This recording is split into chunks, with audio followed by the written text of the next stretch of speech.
નમસ્કાર। લોકશાહીનું પાવન પર્વ એટલે ચૂંટણીઓ। આવતીકાલે 26 એપ્રિલના રોજ સમગ્ર ગુજરાતમાં સ્થાનિક સ્વરાજની ચૂંટણીઓ માટે મતદાન થવા જઈ રહ્યું છે। ગુજરાતના તમામ નાગરિકો એનો મતનો અધિકારનો ઉપયોગ કરવા જઈ રહ્યા છે। દેશના બંધારણે આપણને મતનો અધિકાર આપ્યો। દર 5 વર્ષે એક દિવસ આપણને તક મળે છે કે જે સત્તામાં બેઠેલા લોકો છે, જે શાસન છે, એના લેખાજોખા કરવા, જે અહંકારી શાસકો છે, જે ગેરવહીવટ છે, જે ભ્રષ્ટાચાર છે, એને બદલવા માટે મતદાન કરવું। ત્યારે આપ સૌને મારી વિનંતી છે કે આવતીકાલે આપ સૌ અવશ્ય મતદાન કરજો।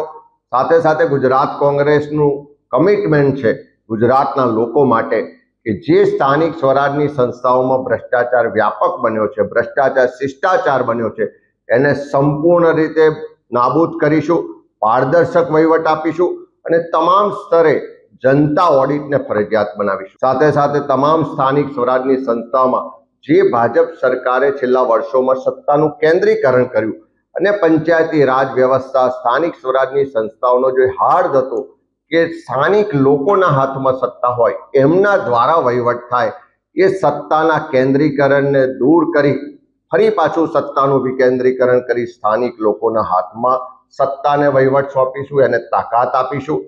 તમામ સ્થાનિક સ્વરાજની સંસ્થાઓમાં અત્યારે ફિક્સ પગાર કોન્ટ્રાક્ટના આઉટસોર્સિંગનું આખું એક નેટવર્ક ઊભું કરી અને યુવાનોનો રોજગાર છીનવવામાં આવે છે, એનું શોષણ કરવામાં આવે છે।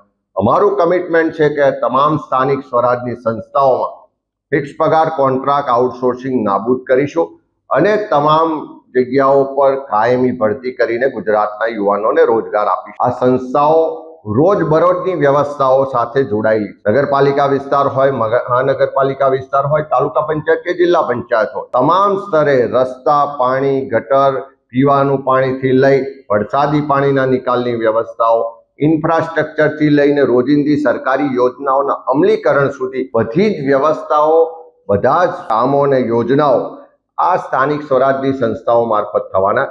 ત્યારે મારી આપ સૌને વિનંતી છે કે અત્યારે જે ભ્રષ્ટ શાસન ચાલે છે, એ લોકો ત્રસ્ત છે, એનાથી લોકો પરિવર્તન કરવા માંગે છે, એ પરિવર્તનમાં તમે પણ સહભાગી થાઓ।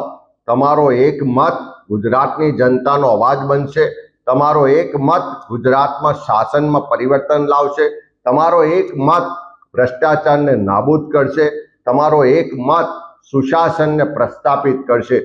આવતીકાલે 26મી એપ્રિલના રોજ સવારે 7 વાગ્યાથી સાંજે 6 વાગ્યા સુધી મતદાન થવાનું છે। ત્યારે આપ સૌ આપના કિંમતી મતનો અવશ્ય ઉપયોગ કરો, અવશ્ય મતદાન કરો અને ગુજરાતમાં કોંગ્રેસના ઉમેદવારોને આપ સૌના આશીર્વાદ મળે।